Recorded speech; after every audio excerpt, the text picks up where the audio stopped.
Welcome to HFY Chronicles, where humanity's spirit conquers the cosmos. Subscribe now and join the adventure. Diplomat Nev trembled as he entered the grand chamber of the Galactic Council for the first time. 63 species were represented here, beings from across the known universe gathered in a symphony of biological diversity. Some floated in suspension tanks, others perched on hover platforms, while many sat on conventional seats adapted to their unique physiologies. "You seem nervous," observed Counselor Trell, Nev's mentor. The elder Laraxian's antenna twitched in amusement. "I've never been in the presence of so many council members," Nev admitted. "Especially for an emergency session." "This is about the humans," Trell said flatly. Nev's inner eyelids fluttered in surprise. Humans. They're just a level 4 species, with limited territory, barely 3 centuries into their interstellar phase. Trell's mouth parts clicked in what Nev recognized as grim amusement. "That's the official classification, yes. The reality is more complicated." The chamber lights, dimmed as the council arbiter, a massive gas-filled entity named Uon, floated to the center. "We convene this emergency session to address the human expansion crisis. Admiral Mox will present the latest intelligence." A rigid-bodied Vesperi approached the central platform. Mox's carapace bore the battle scars of centuries of service to the Council fleet. The holographic display activated, showing a map of the galaxy with a small but bright concentration of light expanding steadily from one spiral arm. "Human territory has expanded by 17% in the past standard year," Mox began, compound eyes reflecting the light of the display. "They've established colonies in regions previously deemed uninhabitable by Council standards," murmurs rippled through the chamber. "This violates no treaties," noted a representative from the Crystalline Arxur Collective. "Not technically," Admiral Mox acknowledged, "but they're now within projection range of the dead sector." The chamber fell silent. Even Nev, young and inexperienced as he was, knew what lay in the dead sector. The graveyard of 17 civilizations consumed by what survivors called the Void. "Impossible," someone whispered. "No species would willingly approach the dead sector." "Humans would," Trell said quietly to Nev. "They don't fear what they should." Admiral Mox continued, mandibles clicking nervously. "We have intercepted communications, indicating their scientific vessels plan to investigate the dead sector within the next standard year." The Arbiter's gas sac pulsated in agitation. "This cannot be permitted. The containment protocols were established for good reason." "The humans are not signatories to the containment protocols," reminded the Arxur representative. "They were deemed too primitive to be informed of the Void when they joined the galactic community." Nev looked at Trell in confusion. "I don't understand. If the Void is so dangerous, why keep it secret from any spacefaring race?" Trell's eyes darkened. "Because, young one, some knowledge is too dangerous, especially for humans." Admiral Mox's display shifted to show footage of human vessels. Sleek, aggressive designs unlike the practical council ships. "Our analysis suggests humans possess a unique affinity that makes them especially dangerous in relation to the Void." "They must be stopped," declared a tentacled Havari elder. "The last species we attempted to restrict was the Crawl," reminded another counselor. "They were driven to extinction by their own defiance." Trell rose from his seat, his aged voice carrying surprising strength. "We're forgetting history. The humans are not like the Crawl. They're not like any species we've encountered." The Arbiter's voice boomed. "Explain, Counselor Trell." "The humans don't just ignore danger. They're drawn to it," Trell said. "And if our theories about the Void are correct, the humans might be the only species capable of understanding it." The chamber erupted in protests and exclamations. Nev felt a chill through his exoskeleton. "What makes humans so special?" he whispered. Trell's answer was lost in the cacophony, but his eyes held a mixture of fear and awe that Nev had never seen in his mentor before. The Arbiter restored order with a pulse of subsonic energy. "We shall now review the first contact. Records. For those new to the Council, it is time you understood why the Void fears human space, and the dark truth every species knows." The historical record flickered to life in the chamber's central display. Events from 163 standard years ago. Captain Zoll of the exploration vessel Luminous Discovery appeared, his scaled features frozen in the moment, before first contact with humanity. "Play the captain's log," ordered the Arbiter. Zol's recorded voice filled the chamber. "We have detected primitive, faster-than-light signatures from Sol system. The dominant species calls themselves humans. Initial scans indicate a biological Type C civilization with standard carbon-based physiology. Nothing remarkable." Admiral Mox paused the recording. Captain Zol's casual dismissal reflected our collective underestimation of humanity. His ship was not equipped with proper first contact protocols. The humans were expected to be centuries away from achieving interstellar travel. The recording continued, showing Zol's first meeting with the human delegation aboard their vessel Pathfinder. The humans were bipedal, soft-skinned, and utterly unremarkable physically. Their ship was crude by Council standards. Exposed wiring, visible welding seams, and primitive life support systems. "The humans have shown unusual interest in our propulsion technology," Zol's voice continued. "Their engineers asked questions that suggest they've developed theoretical models far beyond their practical capabilities. Their curiosity seems excessive." Nev watched in fascination as the historical footage showed human engineers examining alien technology with an intensity that bordered on obsession. Where other species might show reverence or caution, the humans displayed naked ambition. 3 months after this encounter, Admiral Mox explained, the humans had already incorporated elements of Zol's propulsion system into their own designs. Within a year, they had improved upon it. Gasps echoed through the council chamber. "Impossible," declared the representative from the Arxor Collective. "Their brains lack the neural density for such rapid adaptation." Trell leaned toward Nev. "That was our first mistake, measuring them by physiological standards. Human uniqueness isn't in their biology, it's in their psychology." The display shifted to a time-lapse sequence showing human technological advancement over the following decades. The curve was not linear or even exponential. It was erratic, with bursts of advancement followed by plateaus, then further explosive growth. "No predictable pattern," Mox noted. "No species has ever shown such chaotic innovation." "It's because they don't build on consensus," offered a Mentiran scientist, her crystalline form glittering as she spoke. "Most intelligent species evolve toward cooperative thought patterns. Humans maintain destructive individualism even in their highest technologies." The footage showed the rapid expansion of human colonies, first their solar system, then nearby stars.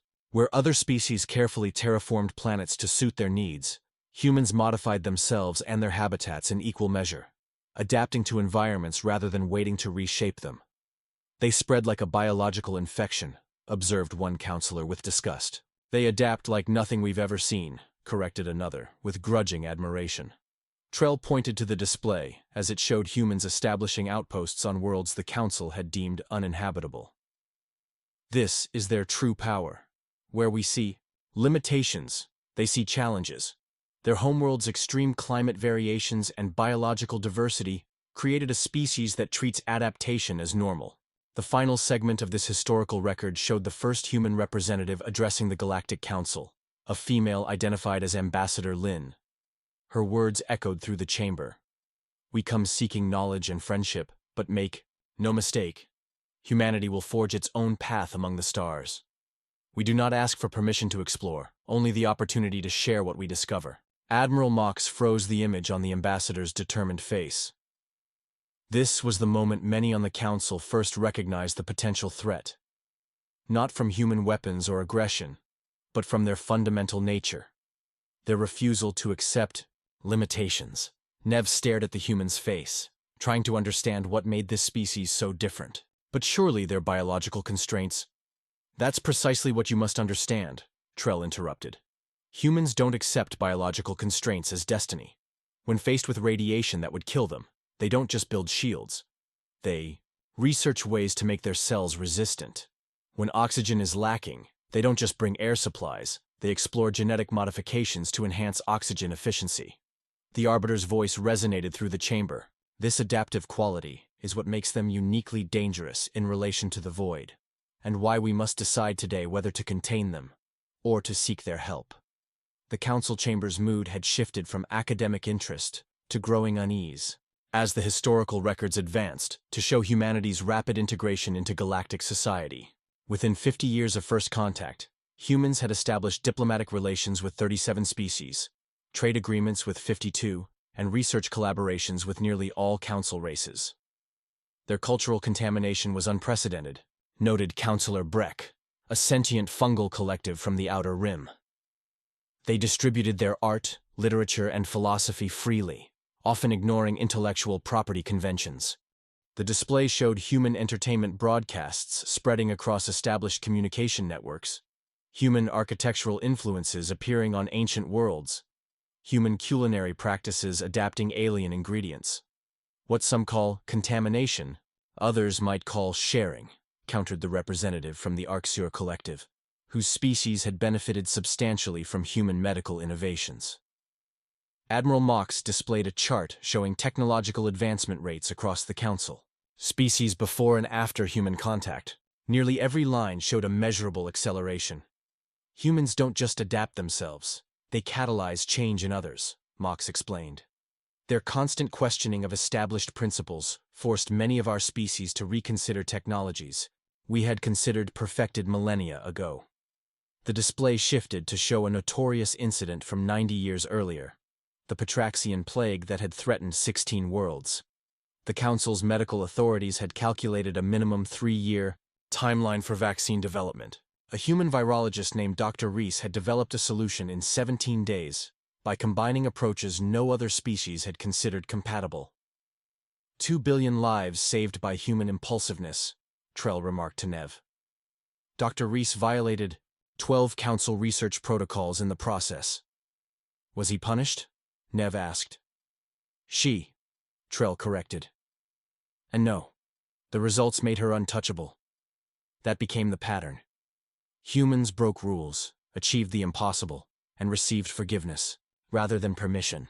The historical record continued, showing the founding of mixed-species colonies led by human pioneers, the development of new FTL communication techniques by human mathematicians working with Mentiaran theorists, and the controversial establishment of the first research outpost near the galactic core, a region previously avoided due to radiation concerns. Their diplomats spoke of cooperation while their actions repeatedly undermined Council authority, Admiral Mox noted. Not through hostility, but through irreverence. The chamber grew tense as the display showed the first serious conflict, the regulation crisis. When the Council attempted to impose stricter oversight on human expansion 70 years ago, the humans had responded not with military threats, but with economic leverage. They temporarily suspended resource shipments vital to several Council worlds. Economic hostage-taking, a counselor muttered. Negotiation from a position of strength, corrected another. The crisis had ended with the Adaptive Sovereignty Agreement, a diplomatic masterpiece that appeared to uphold Council authority, while granting humans unprecedented autonomy in their exploration initiatives. They outmaneuvered minds with thousands of years more diplomatic experience, Admiral Mox acknowledged grudgingly. Trell nodded. Because they think in patterns no other species uses. Where we seek harmony and consensus, they value creative friction. Their greatest advances emerge from their conflicts, not despite them. The display showed the human diplomatic teams celebrating the agreement. Their expressions not triumphant, but already focused on future horizons. In the following decades, human influence had continued to grow, their territory expanding not through conquest, but through a relentless willingness to inhabit spaces others deemed worthless or dangerous. Their latest expansion brings them to the edge of the dead sector, Admiral Mox reminded the Council, returning to the present crisis. And now we face the question, do we tell them the truth about the void? Nev turned to Trell. I still don't understand why the void is kept secret. Trell's eyes darkened. Because knowledge of it drives most species to paralysis or madness. But humans... He trailed off. The Arbiter's resonant voice filled the chamber. We must now review the Carthax incident, the only documented encounter between humans and the void. A ripple of discomfort passed through the assembly. Many counselors shifted nervously. Some representatives from more sensitive species activated personal comfort fields. The Carthax incident occurred 32 years ago, Admiral Mox explained as the display changed. It was classified at the highest level, and known only to senior council members until now. The screen showed a distant outpost at the edge of council space. The mining colony of Carthax, established by the Laraxian Mineral Consortium but staffed by representatives of 8 species, including 27 humans. What happened there? Trell whispered to Nev. Changed everything we thought we knew about humanity. And the void. The council chamber fell into a reverent hush as the classified records of the Carthax incident were displayed. The mining colony appeared. A collection of utilitarian structures embedded in a mineral-rich asteroid at the edge of council space. Carthax was established to extract rare quartzite crystals used in council communication arrays, Admiral Mox explained. Its location was precarious, closer to the dead sector than any other outpost, but still presumed safe. The historical footage showed the daily operations of the colony. Mox focused on a human engineer named Keller, who supervised the primary extraction systems. Note that humans were considered expendable technical labor at this time, assigned to the most dangerous tasks. Nev watched as Keller worked alongside non-humans, his movements displaying an ease with the alien machinery that his colleagues lacked. In one sequence, he improvised a repair using components that weren't designed to be compatible. Typical human jury rigging, a counselor scoffed. Adaptive problem-solving, Trell corrected quietly. The footage jumped forward to the colonial administrator, a Laraxian named Drav, receiving an emergency transmission. The audio was distorted but clear enough. Anomalous readings from Sector 17B. Energy signature, unlike anything in our database. This was the first warning, Admiral Mox said grimly. What followed was recorded by the colony's emergency systems. The display showed a strange darkness spreading through the lower mining levels, not merely an absence of light but a visual distortion that seemed to bend reality around it. Workers fled in panic. Emergency containment protocols activated automatically, sealing off the affected areas. The void manifestation was unusually rapid, Mox noted. Typically, there are weeks of subtle reality distortions before a full breach. The footage became chaotic. Emergency alarms, evacuation orders, scenes of desperate colonists boarding escape vessels. Communications with the colony deteriorated as the void expanded throughout the lower levels. Standard procedure was total evacuation and quarantine, Mox continued. But then something unprecedented occurred. The display showed Keller and 3 other humans studying the colony's sensor readings while everyone else prepared to evacuate. Rather than showing fear, they appeared fascinated. When the colonial administrator ordered them to the escape vessels, footage captured Keller's response. There's a pattern to it, Drav. It's not random destruction, it's trying to communicate. The council chamber erupted in murmurs. Madness, someone whispered. No, countered Trell. This was the moment we first recognized humanity's unique relationship to the void. The footage showed the administrator forcing most colonists to evacuate, but Keller and his human colleagues refused to leave. As the last escape vessels departed, the humans moved toward the affected areas rather than away from them. The Council. Rescue fleet arrived 14 hours later, Admiral Mock said. They expected to find the colony completely consumed by the void, as had happened 17 times before. The display showed the rescue fleet approaching the asteroid, then freezing in shock. The void manifestation had not expanded. Instead, it had stabilized and appeared to be slowly receding. Impossible, breathed a council member. The rescue team found this recording in the colony's communication array, Mock said.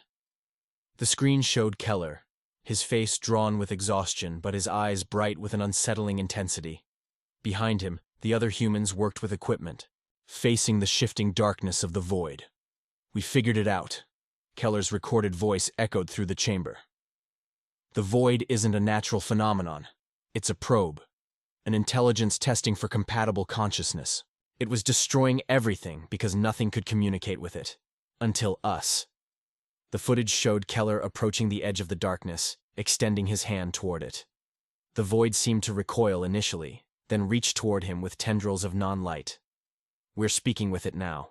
It responds to certain patterns of thought.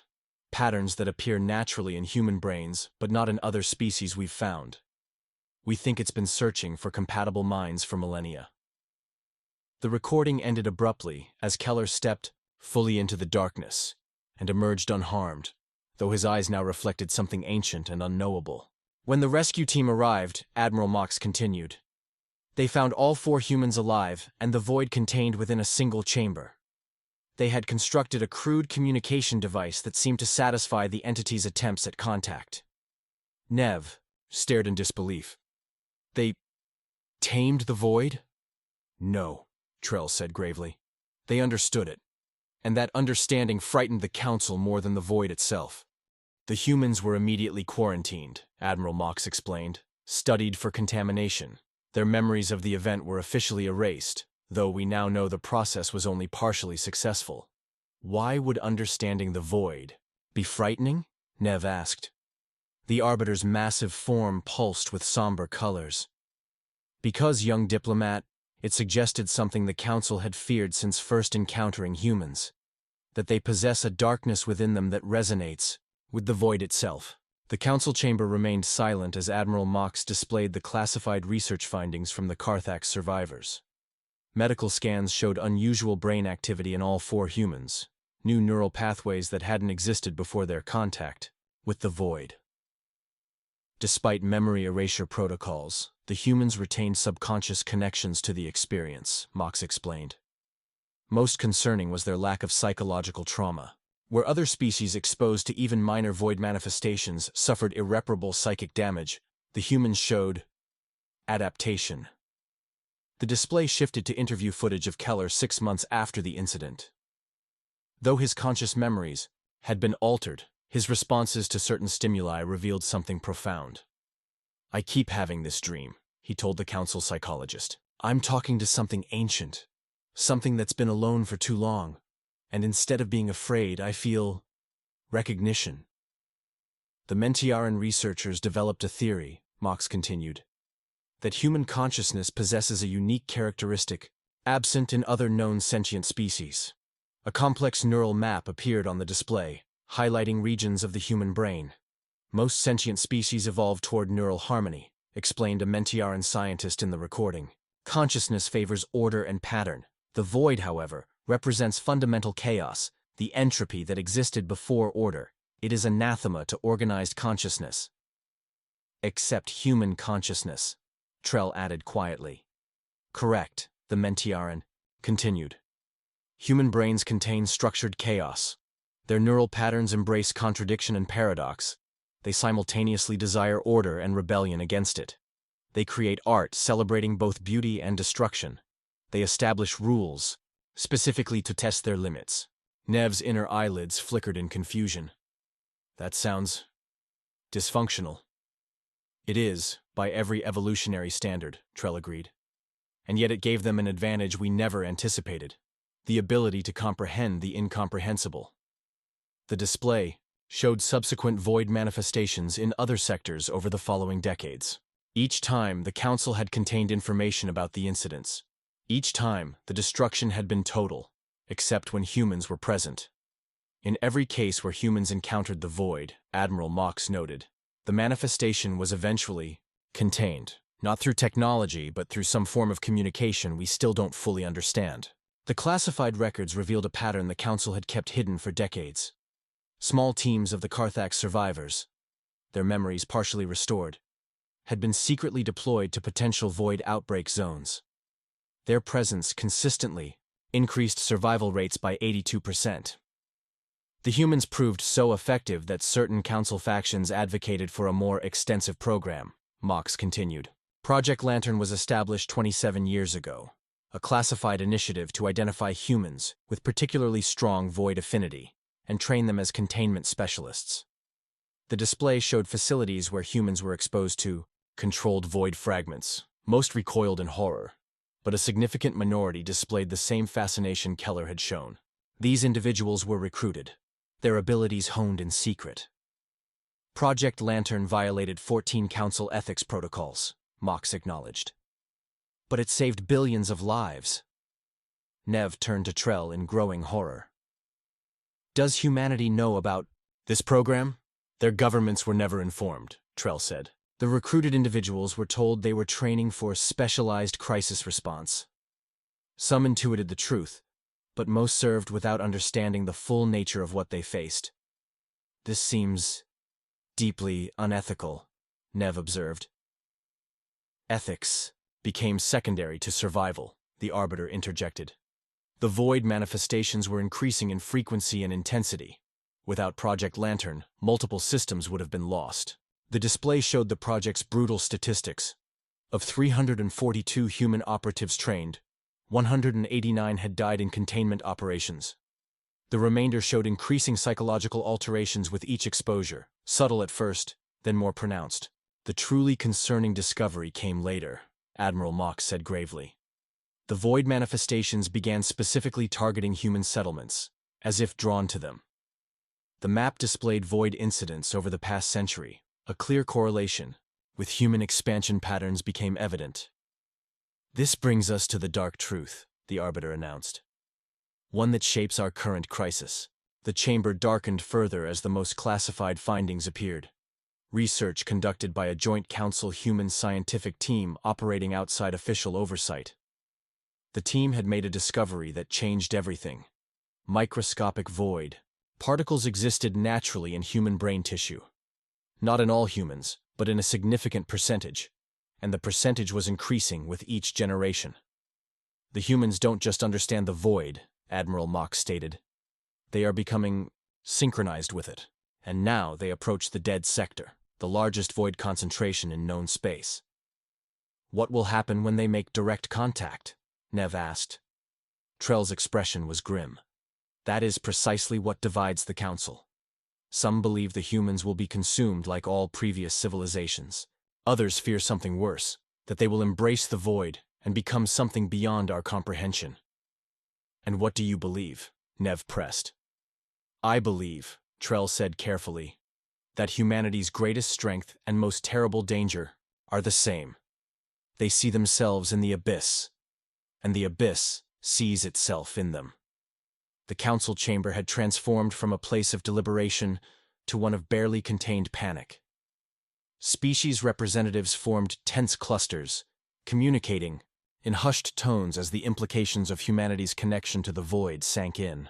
"We must implement the severing protocol immediately," insisted Counselor Vrux, a crystalline entity from the inner systems.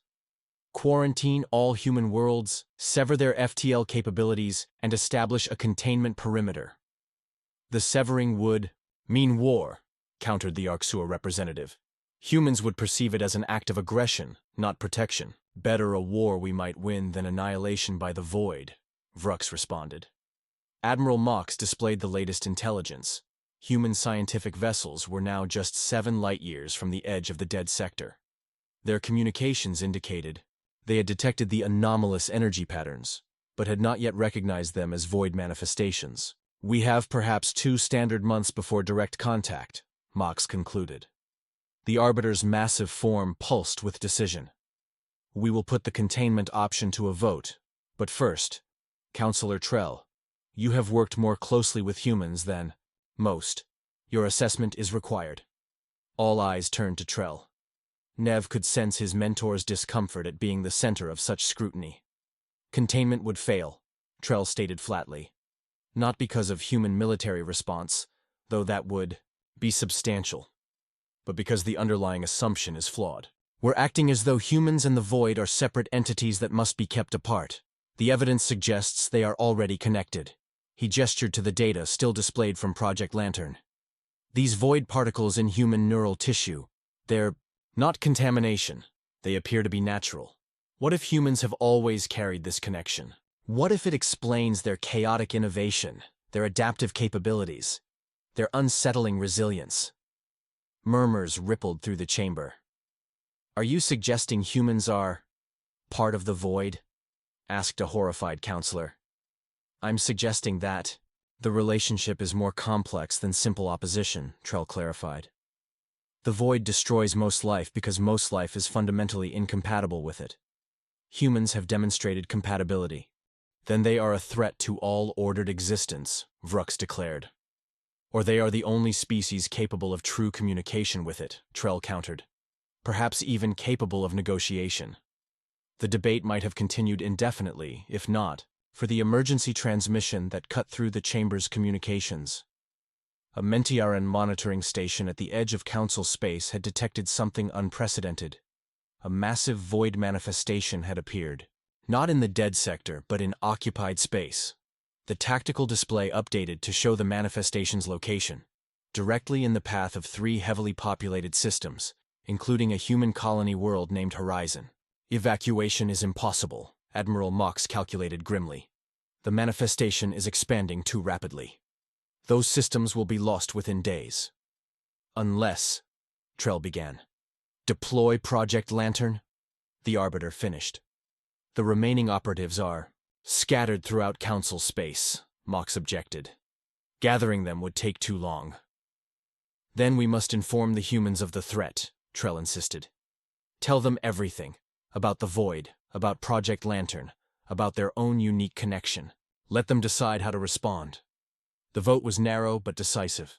After centuries of secrecy, the Council would reveal the existence of the Void to humanity's government. The transmission was sent immediately.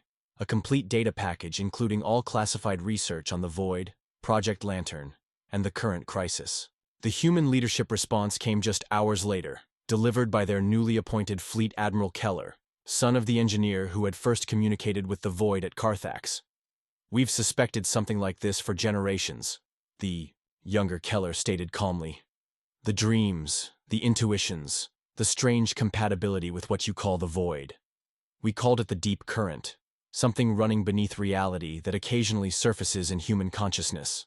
The Council watched in collective shock as Keller revealed humanity's own classified research, studies of the strange particles in human neural tissue, documentation of resonant individuals who displayed unusual abilities, theoretical models, of extra-dimensional intelligence that matched the Council's understanding of the Void with uncanny precision. We'll handle the manifestation threatening those systems, Keller promised. But this secrecy ends now. The Void isn't your enemy alone. It's a fundamental force that all sentient life must eventually confront. As the transmission ended, the tactical display updated again. A human fleet had already changed course, heading directly toward the manifestation rather than away from it. They're going to attempt communication, Trell realized. Or surrender. To it, Vrux suggested darkly. Either way, Admiral Mox observed. We're about to witness something unprecedented. Nev watched the human vessels approach the expanding darkness on the display. What happens if they fail? Then we implement the severing protocol immediately, the Arbiter declared. And may whatever gods exist forgive us for what follows. The Council chamber had become a vigil room. For 72 standard hours, representatives of 63 species watched as humanity faced the Void. The human fleet had taken position around the manifestation, not in defensive formation, but in a pattern that Council analysts identified as communicative geometry. They're treating it like a language, Trell explained to Nev as they observed the tactical display. The positioning of their ships, the modulation of their energy signatures. They're attempting to establish resonance. The manifestation had initially continued expanding, consuming an uninhabited moon and several automated research stations. But now it had stabilized. A writhing darkness suspended in space, its tendrils occasionally reaching toward the human vessels but never quite touching them. Are they succeeding? Nev asked. Unknown, Admiral Mox answered. Our sensors cannot penetrate the interaction field. Then came the transmission from Admiral Keller's flagship. His face appeared on the Council's main display, strained but determined. We've established contact, he reported. The entity is vast, ancient, beyond comprehension. And yes, it has been responsible for the destruction of multiple civilizations, not out of malice, but out of incompatibility. Can it be reasoned with? The Arbiter asked. Not in terms you would understand, Keller replied. Its consciousness operates on principles alien to most ordered minds. But we can interpret. We can bridge the gap. What does it want? Demanded Counselor Vrux. Keller's expression became difficult to read, something between wonder and profound disturbance, recognition, understanding. It has been alone since the earliest moments of this universe's formation. The Void is not destruction incarnate. It is primordial consciousness seeking connection. Connection that destroys everything it touches, Vrux countered. Except us, Keller noted. And that's the key. Humanity's evolutionary path created minds capable of holding contradiction, of maintaining order while touching chaos. We're proposing a solution the entity finds acceptable. The council leaned forward collectively. Explain, commanded the Arbiter. We will serve as interpreters between the void and the ordered universe, Keller said simply. Designated human communities will maintain ongoing communication with it, channeling its awareness safely. In return, it will withdraw from occupied space and restrict manifestations to mutually agreed regions. Stunned silence filled the chamber. You're proposing to live alongside it? Admiral Mox asked incredulously. We already do, Keller replied. The particles in our neural tissue, they're not infection or contamination, they're adaptation. For millennia, human consciousness has been gradually evolving toward compatibility with the void, not to be consumed by it, but to comprehend it. And if we refuse this arrangement? The Arbiter inquired. Keller's expression darkened. The void has existed since the beginning of time. It will exist until the end. It cannot be destroyed or permanently contained, only understood. Without mediators, it will continue seeking connection in the only way it knows, through destruction. The Council deliberated for 18 tense hours. Species with fundamentally different values and priorities found themselves united by existential necessity. The final vote was unanimous. The human proposal would be accepted.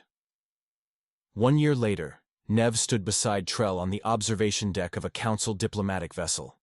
Below them spread the human colony world New Carthax, built specifically for resonant individuals who maintained constant communication with the void. I still don't understand how they do it, Nev admitted. How can they touch such chaos and remain themselves? That's the dark truth every species now knows, Trell replied. Humans were never just themselves to begin with. Their consciousness always existed at the intersection of order and entropy, an evolutionary anomaly that now serves as our salvation. Through the viewport, Nev could see the strange architecture of the colony. Buildings arranged in patterns that seemed to shift, subtly when not directly observed. At the center stood the communication hub, a massive structure of impossible geometries where humans interface directly with controlled void manifestations. The Council fears them now, Nev observed. Perhaps more than they fear the void itself. With good reason, Trell acknowledged. Humanity has become something unprecedented, neither fully of our ordered universe nor of the chaotic void, but existing as mediators between realities. A human representative approached their position. Her name was Reese, a descendant of the doctor who had once saved billions. Like all residents of New Carthax, her eyes held that distinctive quality, depth beyond depth, as though gazing simultaneously at multiple layers of reality. Counselor Trell, Diplomat Nev, she greeted them with a slight smile. Welcome to the boundary. How do you bear it? Nev asked impulsively. Constant contact with that. Reese considered the question carefully. Imagine discovering that what you thought was a monster under your bed was actually a lonely child speaking a language no one understands. Frightening at first, then familiar. The void destroyed 17 civilizations, Trell reminded her gently. Yes, Reese acknowledged, and without mediation it would destroy more. But that's why we're here. She gestured toward the communication hub. Would you like to observe the interface? Most Council representatives decline, but the experience can be illuminating. Against his mentor's subtle warning, Nev agreed. The hub's interior defied conventional architecture. Spaces folded into themselves. Corridors seemed longer when walked than when observed. In the central chamber, humans sat in concentric circles around a controlled void manifestation, a swirling darkness contained within specialized fields. We don't just communicate with words, Reese explained. Thought patterns, emotional resonance, mathematical concepts, all form the language we've developed. Nev watched in fascination as the humans entered a synchronized meditative state. The void responded, its movements becoming rhythmic rather than chaotic. Data streams flowed across monitoring stations, information being translated between incompatible realities. What does it Say? Nev asked hesitantly. Much of it defies translation, Reese admitted. But we've learned it experiences time differently, perceiving past, present, and future simultaneously. It remembers the universe's birth and glimpses its eventual heat death. It knows thoughts that have not yet been thought. And it shares this knowledge with you? Trell asked sharply. Only what we can comprehend without damage, Reese assured him. We're still human, despite our adaptation. There are limits to what our minds can process. Yet Nev noticed something in her expression, a hint that those limits were expanding. With each generation of mediators, the boundary between human and other grew less distinct. The arrangement has held for a year, Reese continued. No new, void manifestations in populated regions. The dead sector remains quarantined, but controlled research continues. And humanity's price for this service? Trell inquired.